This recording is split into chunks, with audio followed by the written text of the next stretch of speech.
Now let's take a look at the stress profile of type O. Studies have shown that type O individuals have a stress response that centers on fight or flight. As we have seen, fight or flight responses make the body produce a burst of catecholamines, and catecholamines can increase the feelings of anger and aggression. Type O tend to have a higher level of catecholamines when responding to stressful situations. This may explain why type O is more prone to what's commonly known as type A behavior. Two common types of catecholamines are dopamine and norepinephrine. Dopamine is a major neurotransmitter made by the brain that plays an important role as a chemical messenger and is central to the brain's reward-motivated behavior. Dopamine is converted to another neurotransmitter called norepinephrine, also known as noradrenaline, by an enzyme called dopamine beta hydroxylase, DPH. Now imagine two buckets, one on top and the other one below, connected with a tube. The upper bucket is dopamine. The lower bucket is norepinephrine. The connecting tube is the enzyme DBH. If you are type O, you have a very large tube, which means that under stress, lots of dopamine flows from the upper bucket to the lower bucket. Dopamine makes us happy and content, while norepinephrine makes us feel anxious and prepared for fight or flight. So when you are under stress, you will have a lot of norepinephrine in your system. A great amount of that exists in your guts. And when there's an excess amount in the guts, your digestion and absorption will be disrupted. This may even upset the balance of your gut microflora. And that's why stress often leads to digestive problems like stomach ache or constipation.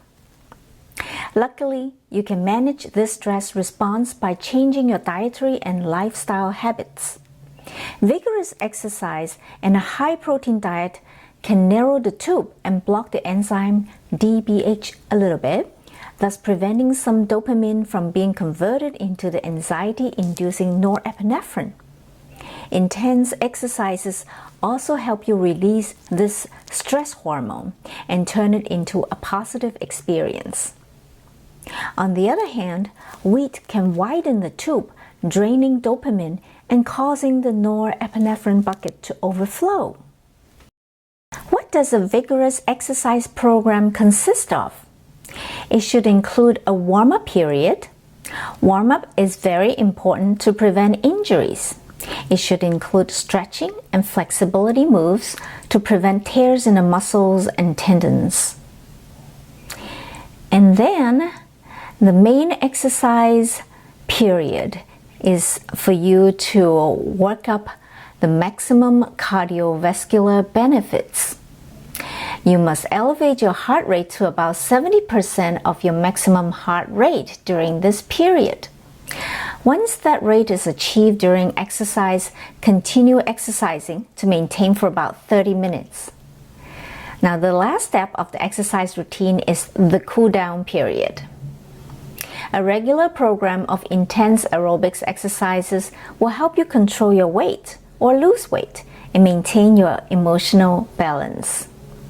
It is especially important if you want to lose weight because intense exercises along with a high-protein diet build metabolically active tissue, such as muscles. When you add active muscle tissues, your metabolic rate also increases. Type O's who don't engage in regular intense exercises will find themselves in the exhaustion stage of the stress response. This means you will have a slower metabolism and as a result, experience fatigue, depression, or insomnia. If left in this state long term, you will be vulnerable to a number of inflammatory and autoimmune disorders, type 2 diabetes, consistent weight gain, and eventually obesity. The following exercises are recommended for type O. Pay special attention to the length of the sessions. To achieve a consistent metabolic effect, you have to get your heart rate up. You can mix any of these exercises. Make sure you do one or several of them at least 4 times a week for the best results. Now that you know how your blood type affects how you respond to stress and what types of activities and exercises are good for you, it's time to choose your favorite activities and exercises and implement your exercise program. Choose from the list that I have recommended to you. Write down how much time you will spend each session and how many times a week. In the beginning, try to stick to your program, and if you feel that you need more challenge or if you get bored, switch to other types of exercises or sports for the sake of variety and interest. The important thing is to keep doing them and to sustain your interest.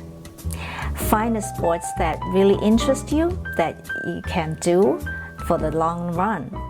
So, go ahead and enjoy your favorite sports.